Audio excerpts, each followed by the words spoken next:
Bueno, hoy día vamos a continuar con todo lo que hemos venido hablando acerca del medio interno y especialmente nos vamos a referir al agua. En los días anteriores hemos venido hablando de los solutos, ¿no es cierto? Tanto los que están a nivel extracelular como intracelular. Y esto es un recordar de lo que ya vimos desde la primera clase, como es lo del agua corporal total, y en el caso del varón va a representar el 60% del peso corporal y en el caso de la mujer 50% del peso corporal.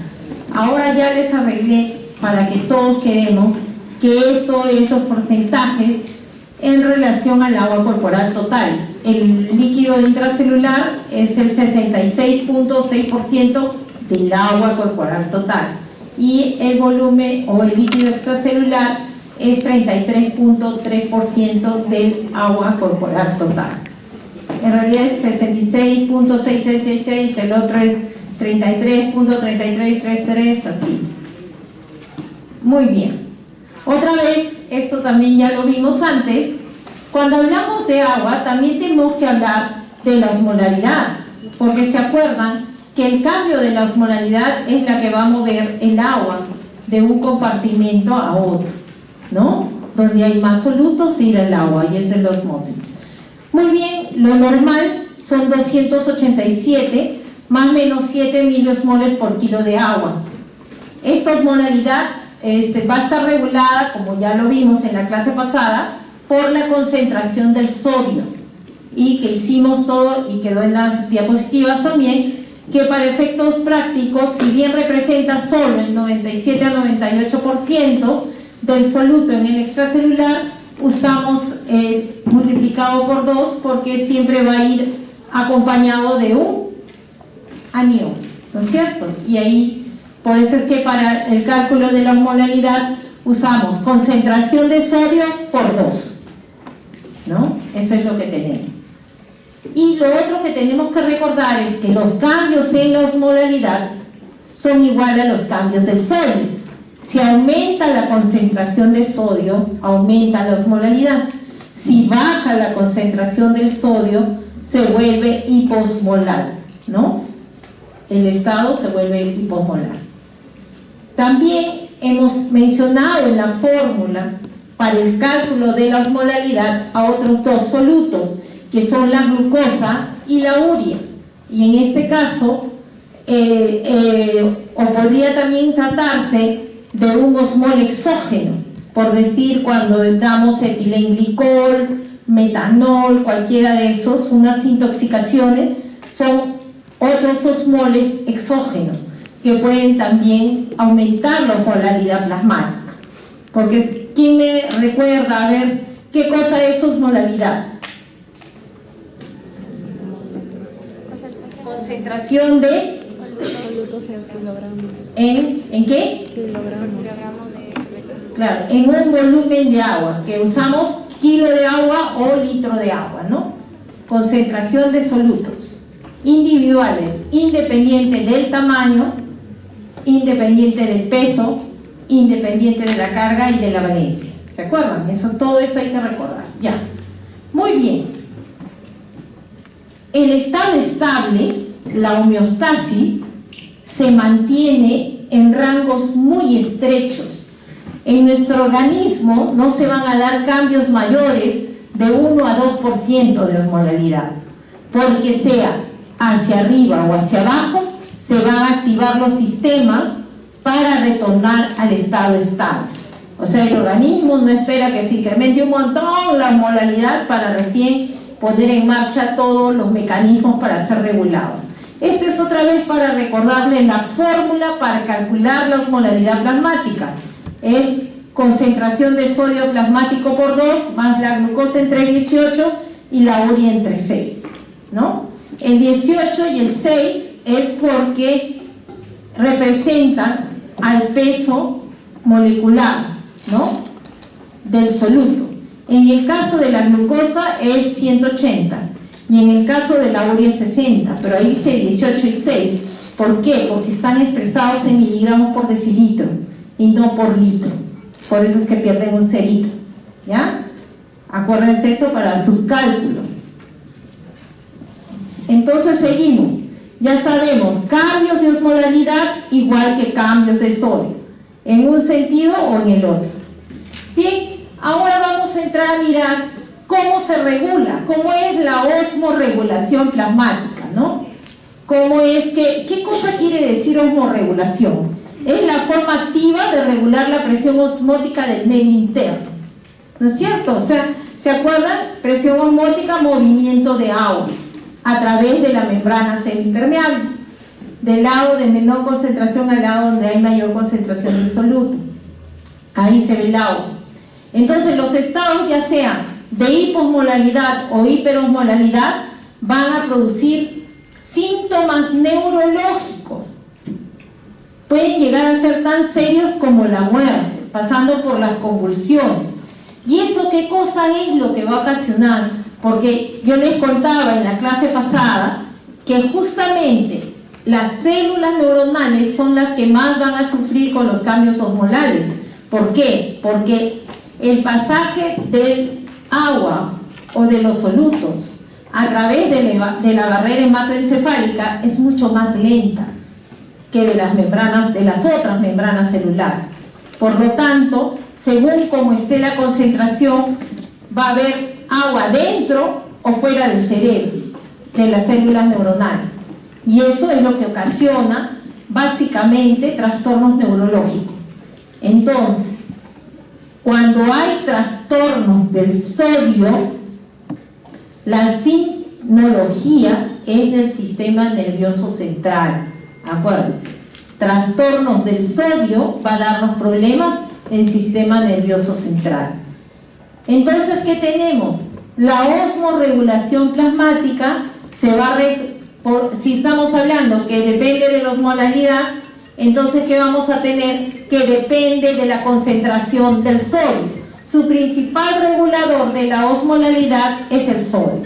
¿Qué más tenemos? ¿Y cómo se hace esa regulación? Para poder hacer esa regulación existen unos sensores de la osmolalidad, que son los osmorreceptores, que justamente están ubicados en el hipotálamo. Ellos sensan, van a liberar sus sustancias para estimular al hipotálamo y luego a los núcleos supraóptico y paraventricular en la neurohipófisis, para que se produzca hormona antidiurética, como ven ahí, y además se active el mecanismo de la sed. Entonces ya tenemos, o sea, osmorreceptores sensan el estado de la osmolalidad, si está baja o si está alta. Para que se activen estos dos sistemas tiene que estar alta, tiene que estar aumentada la osmolalidad, si no, no se activa. Y una vez que está activado, lo que vamos a tener es la respuesta. Ahorita lo vamos a ver, está en unos gráficos.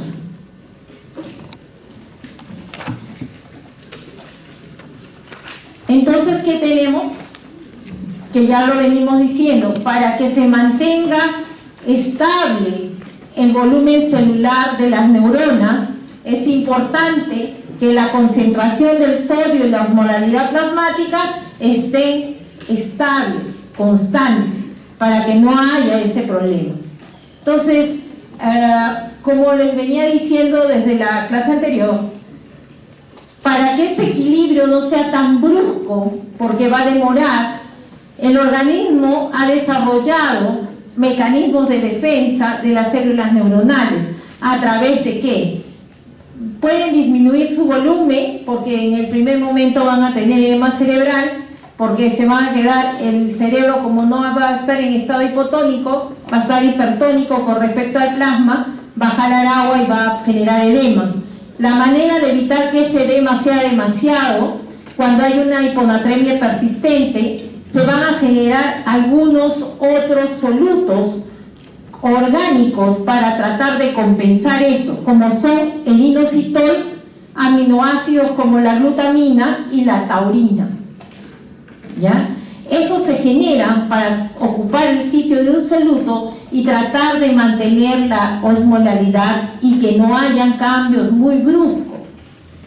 También es cierto que la respuesta adaptativa va a darse más o menos en 48 horas, ¿no? O sea, miren, no es inmediata, demora, porque la barrera hematoencefálica y esta característica especial hacen que haya un ligero retraso en la respuesta, pero tiene como protegerse.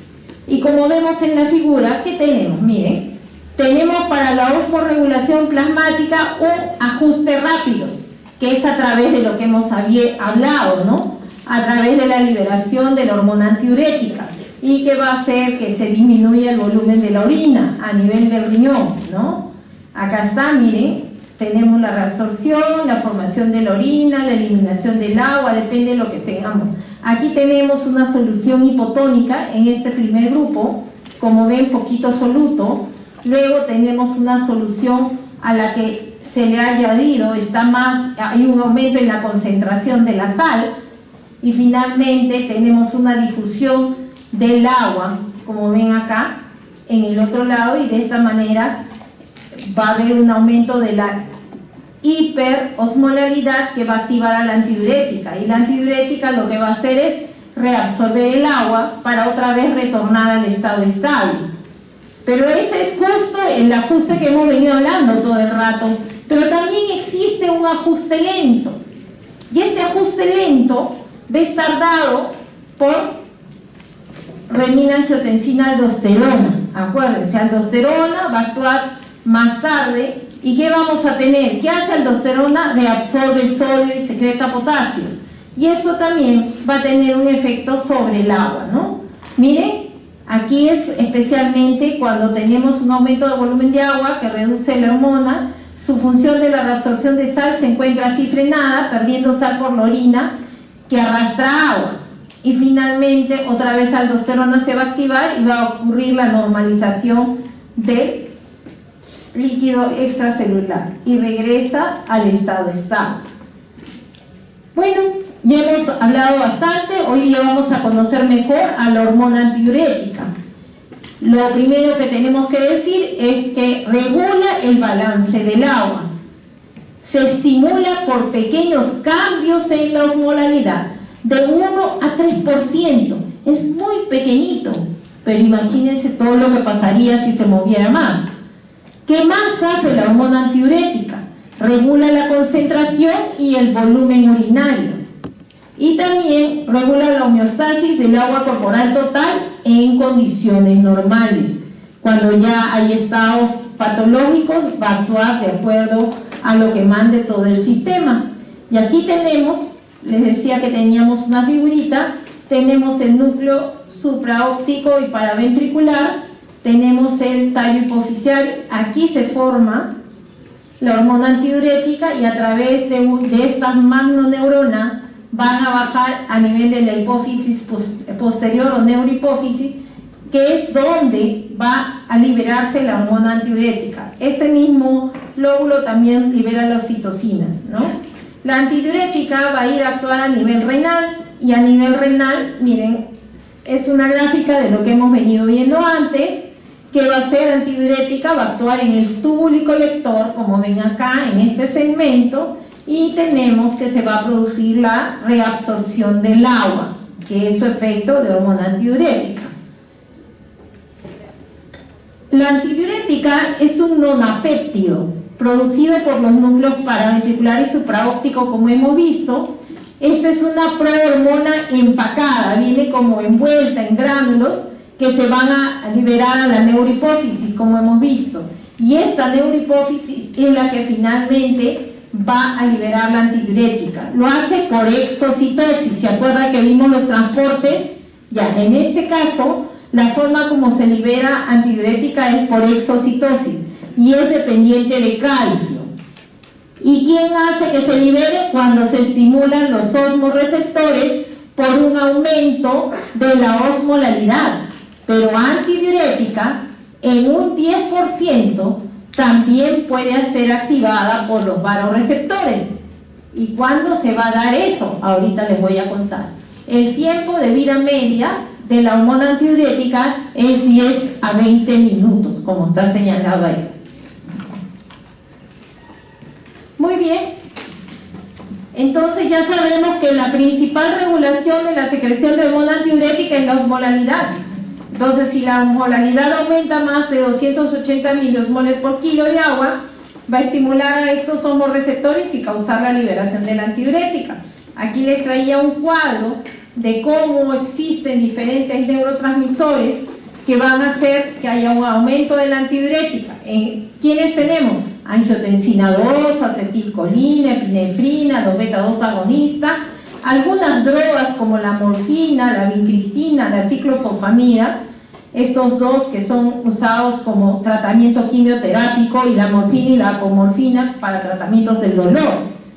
También tenemos otros estímulos, las náuseas, la hipoglicemia, la hipoxia, la hipercamia, también son capaces de estimular en menor porcentaje la liberación de hormona antidiurética.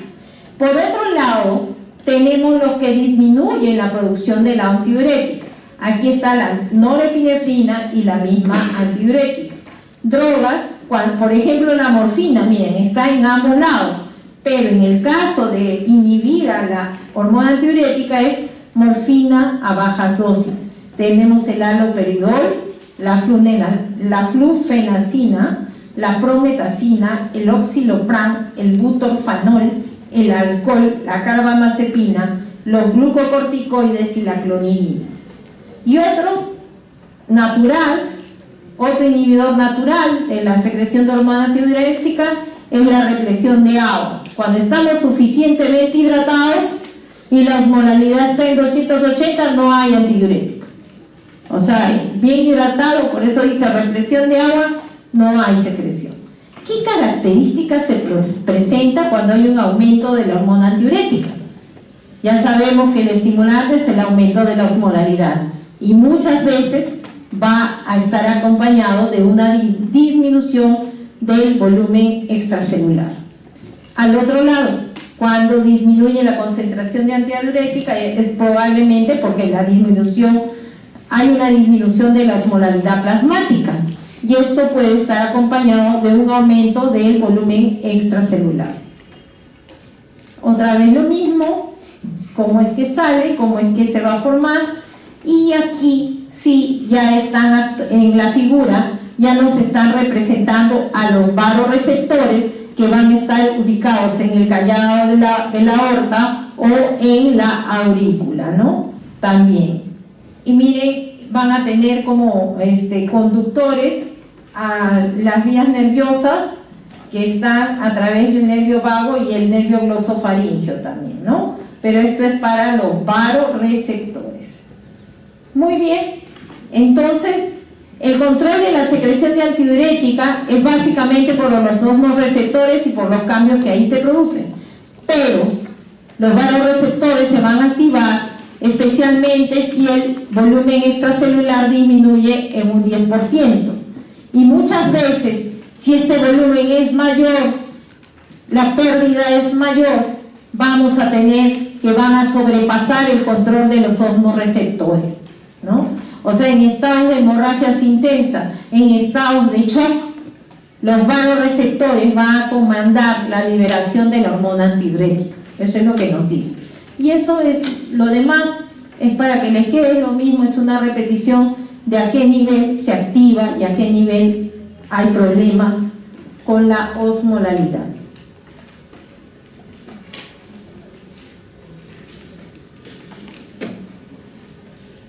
Ese teléfono si no va a volver a sonar, por eso hay que bajar.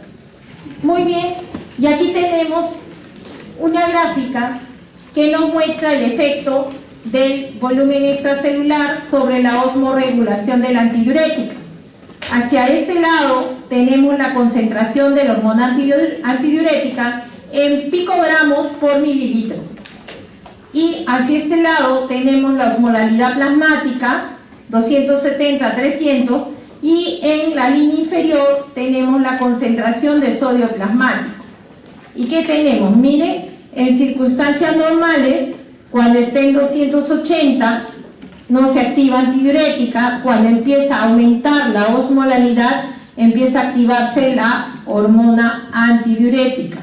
Entonces eso tenemos por un lado, y tenemos lo siguiente: Cuando hay una disminución del volumen circulante efectivo, del volumen extracelular, se va a correr hacia la izquierda. ¿Por qué? Porque con osmolalidades aún más bajas puede activarse. ¿Por qué? Porque los vasoreceptores se van a ver activados. Y cuando tenemos un aumento del volumen circulante efectivo, o sea que está repleto de agua, estamos superhidratados, se va a inhibir más todavía la liberación de la hormona antidiurética, que en estado normal, miren, en 280 lo normal es que ya empiece después de 280 a liberarse, pero cuando estamos con mucha agua se va a liberar todavía mucho más tardíamente, ¿no? Con mucho más otros cambios. Ya cuando la osmolalidad está en 290, 292 según el gráfico, ¿no? Eso más o menos correlaciona con un nivel de sodio, ¿no? Como hemos venido diciendo. Y acá es el gráfico para representar, ¿no?, los osmoreceptores que están ubicados a nivel de la neurohipófisis, que son los que, del hipotálamo, disculpen, a nivel del hipotálamo, que son los que van a censar en primer lugar los cambios de osmolalidad, y los vasoreceptores, que son de dos tipos, se llaman vasoreceptores de presión alta y vasoreceptores de presión baja. Uno está a nivel carotidio y otro está a nivel de la aurícula, y finalmente el efecto va a ser que se libere la hormona antidiurética, que va a actuar a nivel renal y va a disminuir el flujo urinario para tratar de restablecer el estado estable. Entonces vamos avanzando, ya hemos visto cómo se activa, cómo actúa, y vamos llegando a la parte renal. En la parte renal, la antidiurética es el principal determinante fisiológico de la retención o excreción de agua en la orina. Van a existir en todo el organismo 3 receptores de la hormona antidiurética. Tenemos el B1A, que está en los vasos sanguíneos y que induce vasoconstricción y liberación de prostaglandinas.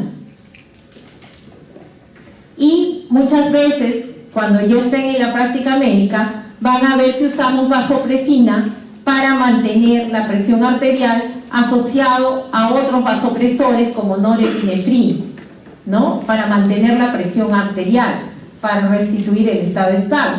Luego tenemos el receptor B1B o B3, y esta es un receptor que media el efecto de la hormona antidiurética hipofisiaria con la ACTH. La ACTH tiene que ver con la liberación de aldosterona en la médula suprarrenal, que es un poco la acción tardía. Y finalmente tenemos los receptores B2, que son los que están ubicados en la membrana vasolateral del túbulo colector, en el riñón. Ahí está, y es donde se va a dar su respuesta para regular el volumen urinario. Esos receptores son los que están a nivel renal. Y como vemos acá, a grandes rasgos, con la figura que nos expresa todo, la hormona antidiurética, según se presente o no se presente, va a regular la famosa diuresis. Si es que está inactivada, va a haber más volumen de orina, y la antidiuresis, cuando está activada, que va a disminuir la eliminación de agua, ¿no es cierto? Por lo tanto, vamos a tener un volumen urinario disminuido con una orina hiperosmolar. Esto es la representación de cómo viene la antidiurética que ha salido por exocitosis al receptor B2 que les hablaba, que está en la membrana vasolateral de la célula del túbulo colector medular, ¿no? Ahí está. Y para su activación es necesario la adenilato ciclasa, y hay consumo de energía, ¿no? ¿Y qué cosa hace este AMP cíclico? El adenilato ciclasa va a ser activada, va a haber liberación de energía porque es el AMP cíclico. Esto de aquí va a dar lugar a una quinasa A, que lo que van a hacer, van a formar estos que son agréforos también les llaman, que son otra cosa que la preparación para los canales de agua. Entonces, estos van a migrar hacia la membrana de la luz tubular, generando estos mismos aléforos se van a volver los canales de agua, y estos se van a ubicar a este nivel para favorecer la reabsorción del agua, primero desde la luz tubular hacia la célula y luego al lado del capilar peritubular. ¿Qué cosa tenemos? Esta reabsorción de agua puede ser bloqueada por disminución de la concentración de potasio, disminución de la concentración del calcio, disminución de la prostaglandina E2. Cuando hay tratamientos con litio o cuando tenemos o han consumido los pacientes una tetraciclina como la de meclociclina. Estos son los factores que pueden disminuir o bloquear la reabsorción del agua a nivel del túbulo y colector medular.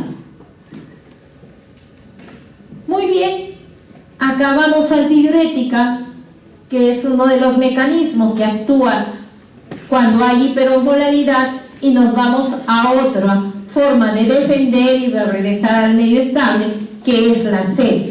Tienen el mismo mediador, también va a ser sensado a nivel de los osmoreceptores, ¿no? La hiperosmolaridad también va a actuar sobre el centro de la sed para provocarnos esa necesidad de tomar agua. Y las neuronas que regulan la sed también se ubican a nivel ventromedial y anterior del hipotálamo. En cambio, en el caso de la antidiurética es posterior, ¿no es cierto? Ahí, como hemos visto en la figura. Se va a estimular con la osmolaridad un poquito más alta que la liberación de antidiurética. En este caso señalan 295 miliosmoles por kilo, o más o menos una concentración del sodio de 145 mil equivalentes por litro. La máxima respuesta a la sed va a ocurrir cuando la osmolaridad esté en 300 miliosmoles por kilo de agua, o la concentración del sodio está en 148 mil equivalentes por litro. Y es cuando nos morimos de sed, porque estamos saladitos, ¿no? Porque eso es lo que pasa. Acuérdense, osmolaridad en relación con concentración de sodio. Entonces nos da sed, y puede haber extremos en que pueda consumirse entre 20 a 25 litros de agua. Pasa a veces en estados patológicos como en la diabetes insípida central. Muy bien.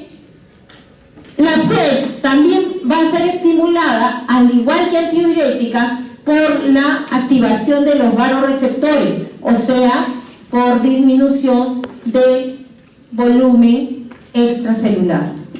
¿Se dan cuenta? El volumen extracelular disminuye y también va a activar los vasoreceptores.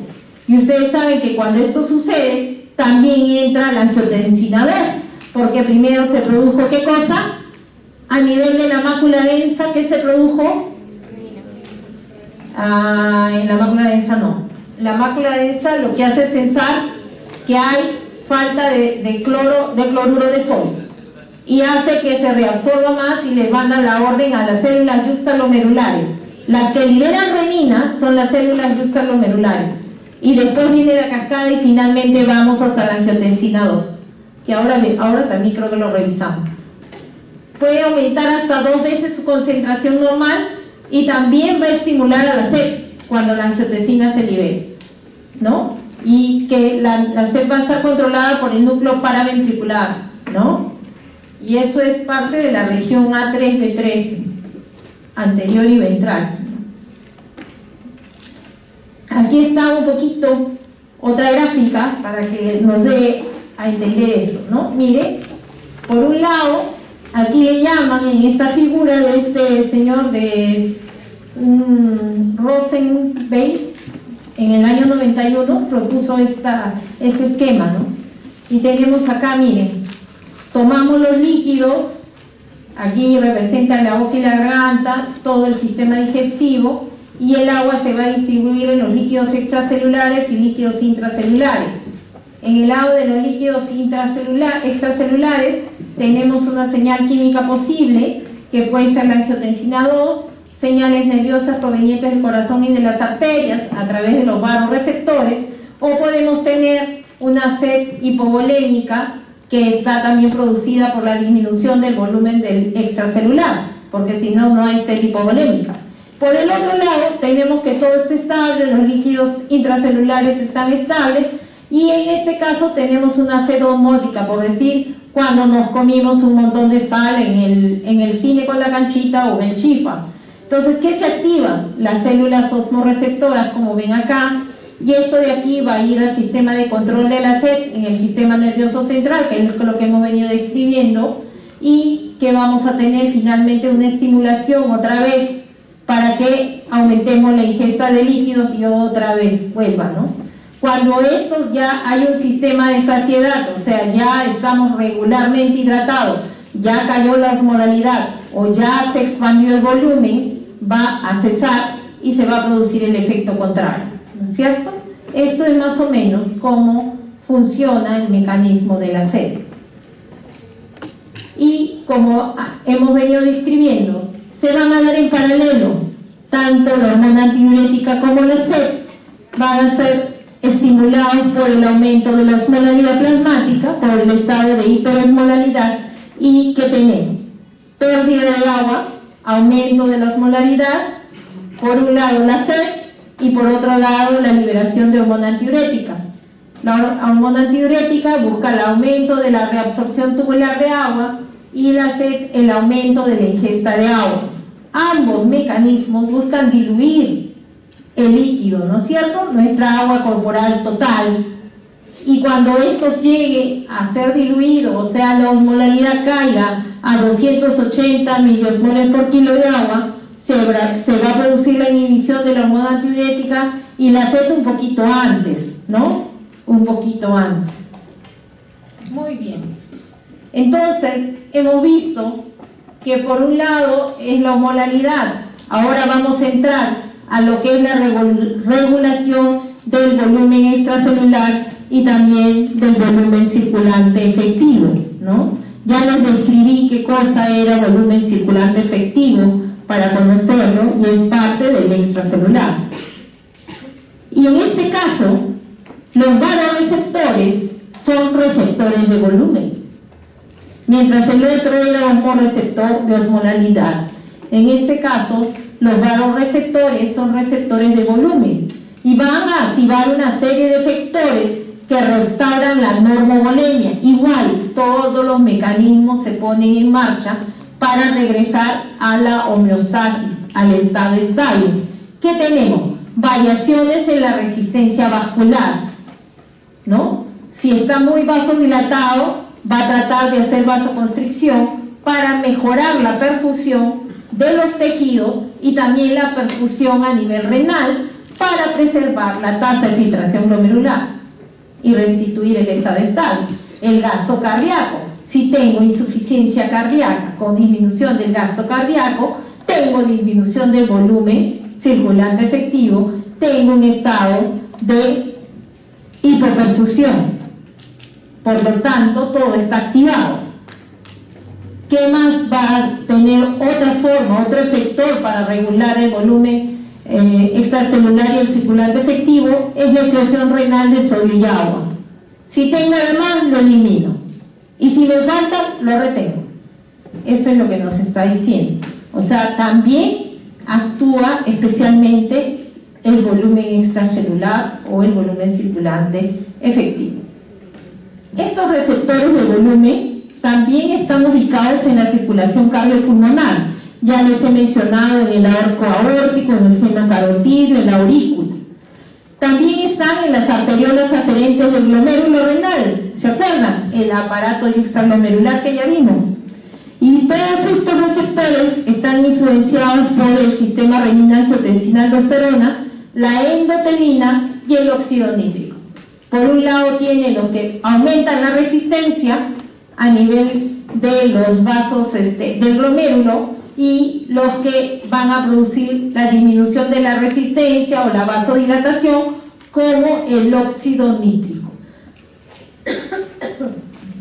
Muy bien, vamos. Los receptores extrarrenales, que son los que están en el arco carotídeo, en el seno carotídeo, en la aurícula, a nivel cardiopulmonar, van a estar gobernados por el sistema nervioso simpático y por el péptido atrial natriurético que se produce en la aurícula, ¿cierto? Ya, todo ese grupo se regula ahí. Los receptores cardiopulmonares generalmente no están actuando en primera línea ni están viendo el medio estable.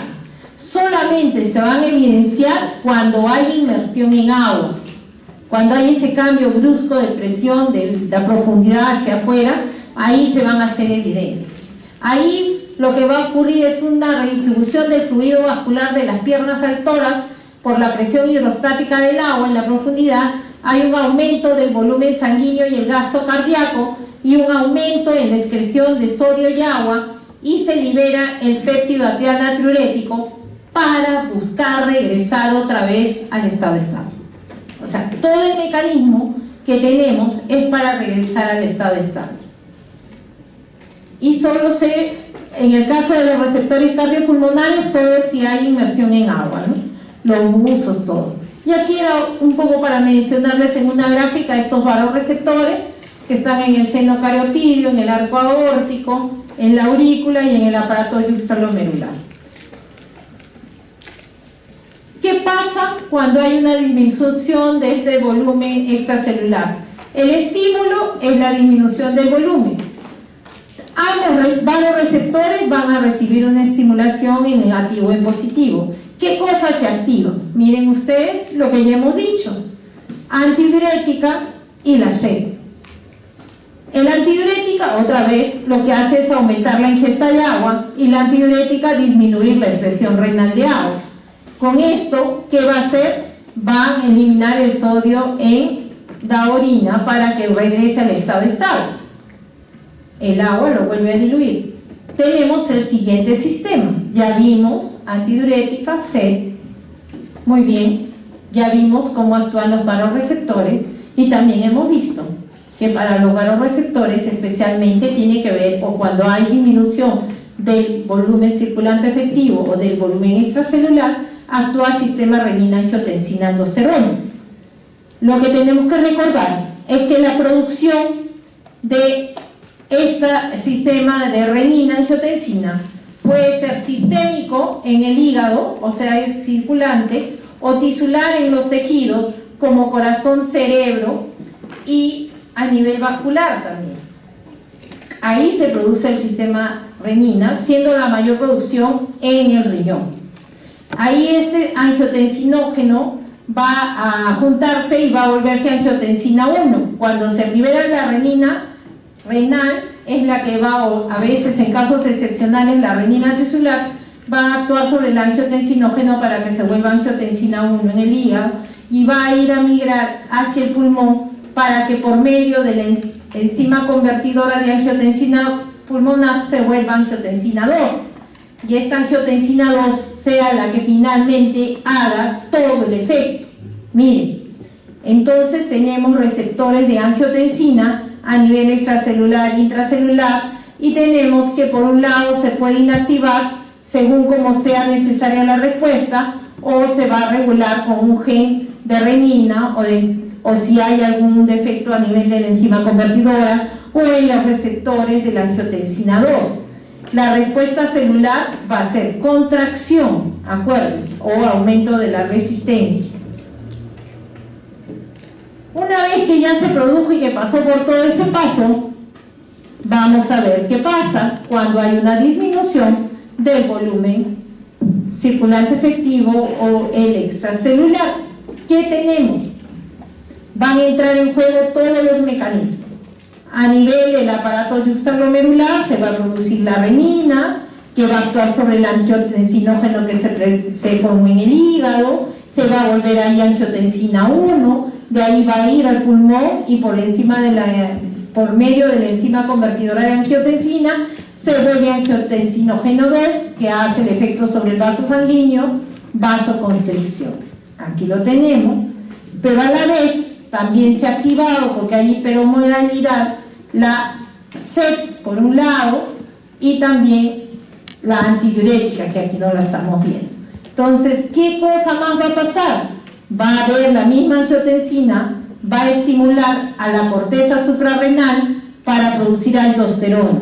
y la respuesta de la aldosterona a nivel del túbulo irisal y el colector cortical será reabsorción de cloruro de sodio y secreción de potasio y de hidrogenio, según sea la célula principal para potasio o la intercalada para hidrogenio.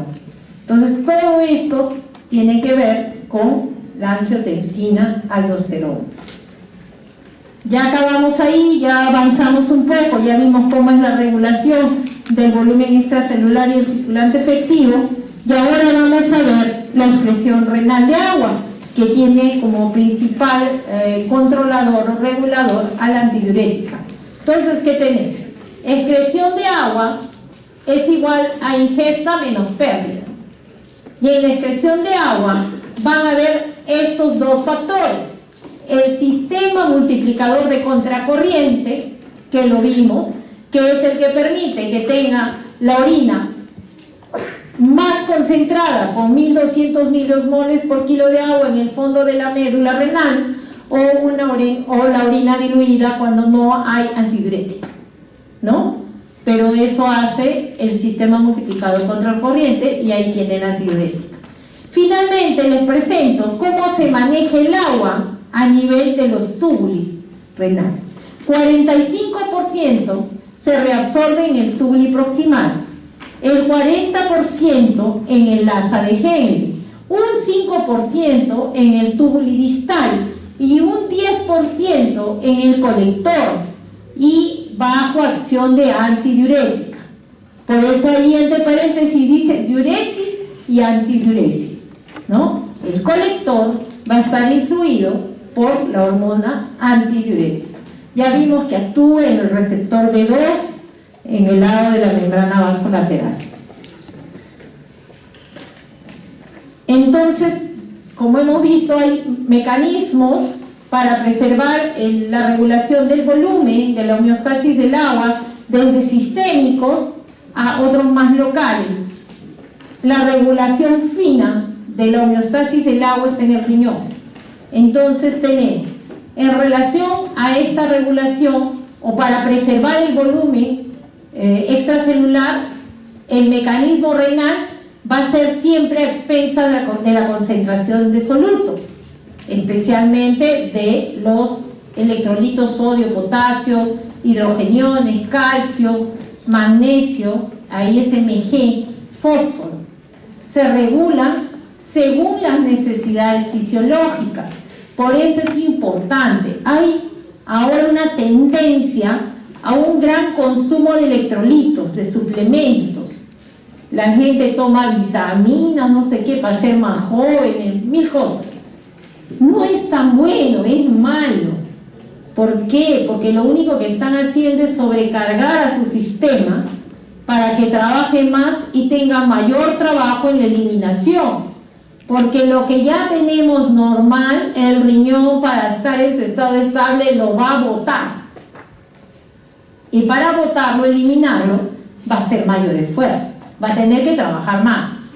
Entonces, si uno quiere tomar un suplemento o algo, debe medírselo en la sangre, a ver si su magnesio está bajo, si su calcio está bajo, si tiene osteoporosis, porque acuérdense dónde estaban estos elementos, los iones divalentes, la mayoría en el hueso, ¿se acuerdan?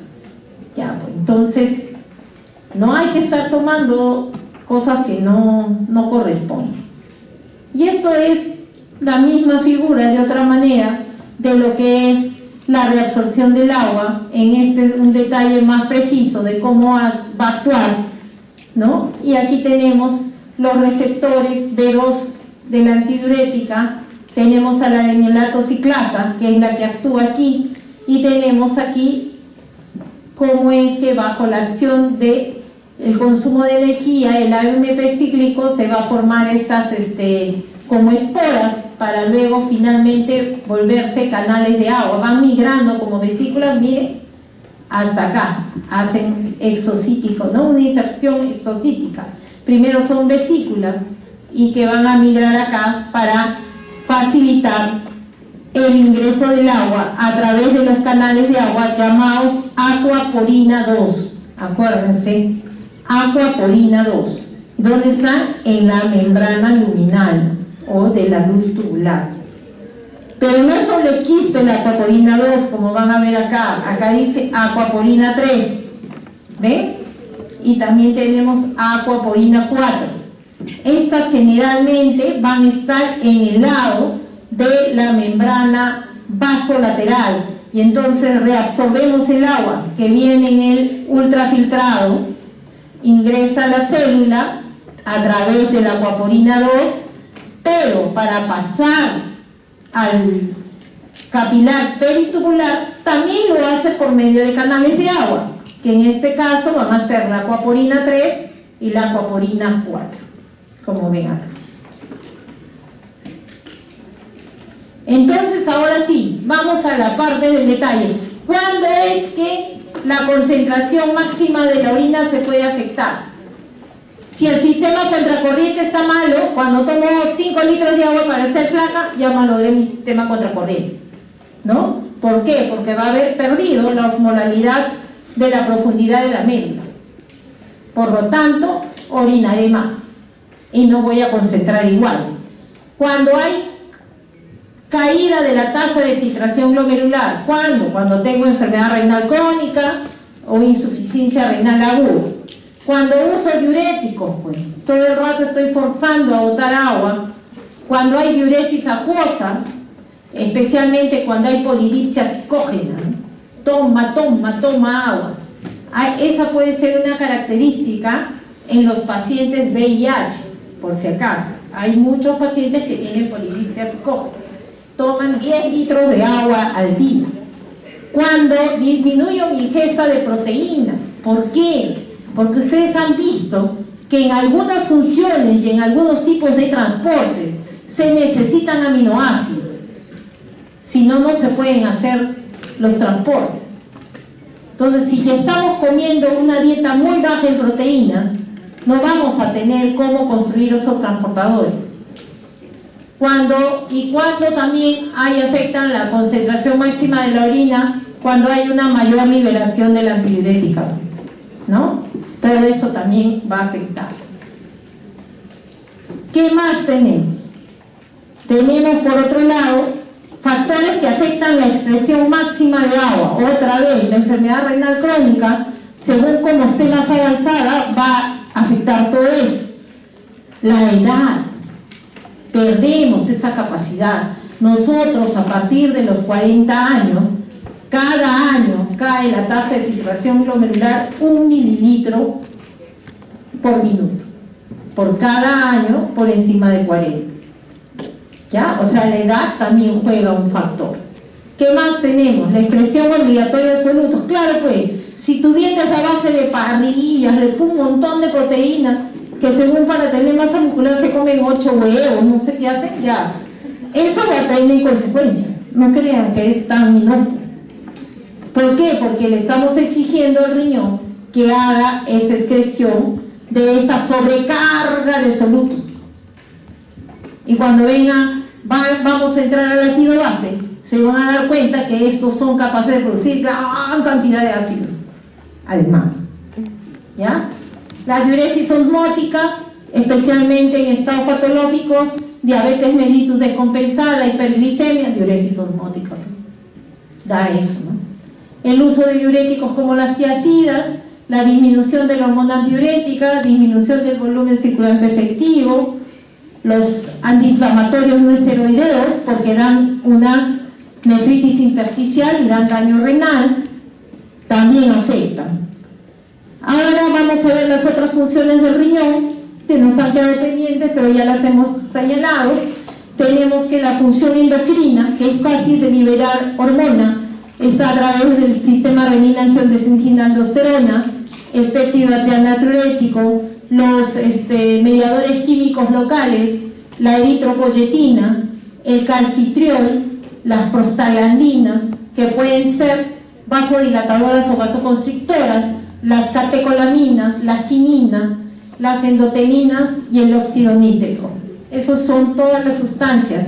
Y hay más, cada día hay un mediador nuevo que se descubre. Hemos visto toda la regulación cuando hay disminución del volumen o aumento de la osmolalidad. Ahora vamos a ver qué pasa y cuándo se va a liberar el péptido atrial natriurético, que al contrario va a eliminar agua, va a producir vasodilatación. Este péptido atrial natriurético es secretado por las células miocárdicas de la aurícula y sus acciones son vasodilatador directo, disminuye la presión arterial, aumenta la excreción urinaria de sodio y agua, y en el riñón incrementa la tasa de filtración glomerular porque produce vasodilatación y disminuye la reabsorción de sodio en el túbulo y colector medular. También disminuye la reabsorción de sodio en el túbulo proximal. ¿Por qué? Porque hay un aumento de la presión hidrostática del capilar glomerular.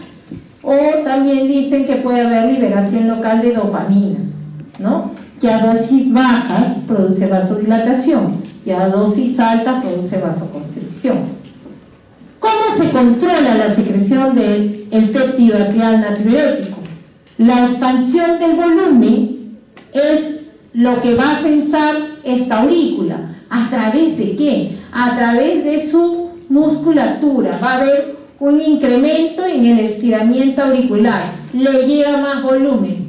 Se distiende y ahí se genera la liberación del péptido atrial natriurético.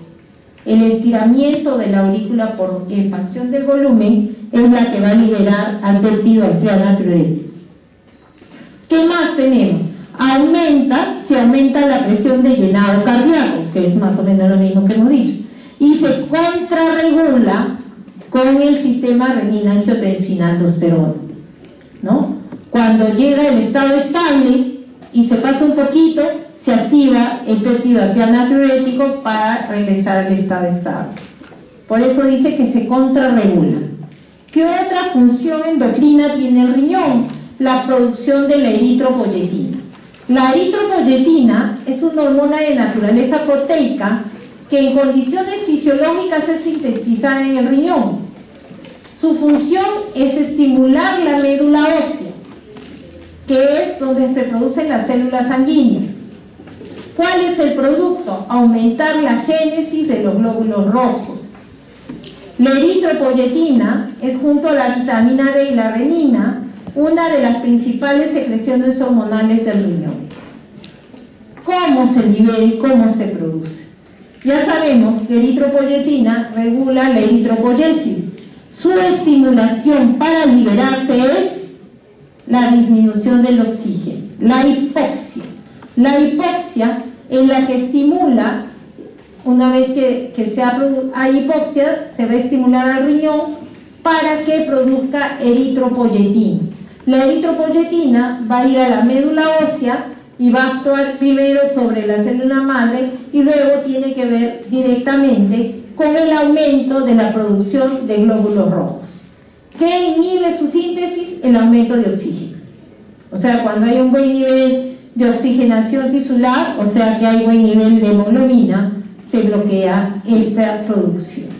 Entonces, cuando hay insuficiencia renal, ustedes van a escuchar que el paciente tiene una fase terrosa, pálido terrosa. ¿Por qué? Porque no está produciendo eritropoyetina y por lo tanto está con anemia. O sea, el paciente renal crónico tiene anemia y tiene el color terroso porque en el riñón también se aclara la melanina y la melanina no sale pues porque ya está fallando el riñón y se oscurece la piel. Esa es la expresión de las fases con palidez terrosa por anemia y falta de aclaramiento de la melanina. Muy bien, hay otras cosas que hace el riñón. También hay una regulación en el crecimiento y eso sí lo vimos, ¿se acuerdan? En la clase pasada, a través de lo que es la regulación del calcio y el fósforo de los huesos, y tiene que ver también con la vitamina D activa. Ahorita la vemos, creo que es lo que sigue. Bueno, estas ya son otras funciones y aquí vemos cómo, ahí les voy a dejar la endotelina, también es producida por células del riñón, regulación de la resistencia vascular, modulación del transporte de solutos y fluidos y regulación de la proliferación celular y acumulación de la matriz extracelular, ¿no? esta también es vasoconstrictora. Y el óxido nítrico sí es un vasodilatador, como dice acá, ¿no? Esta sí se produce en el mismo riñón también, tiene 3 isoformas y cuyas acciones son regular la hemodinámica renal, modulación del transporte de fluidos y electrolitos y regulación del daño en respuesta a una injuria. El óxido nítrico es el que va a actuar especialmente cuando se va a producir la necrosis tubular aguda, ya es el sistema reparador del riñón, es el que mejora la condición, por eso es regulación del daño en respuesta a una injuria. En condición normal no se ve mucho su acción. Y bien, por hoy hemos terminado esta parte, vamos a empezar ácido-base. Vamos a llegar a todo el manejo, hasta el manejo respiratorio del ácido-base, nos va a quedar las patologías y el manejo renal para que podamos el viernes hacer los ejercicios, si no, no nos va a alcanzar el tiempo.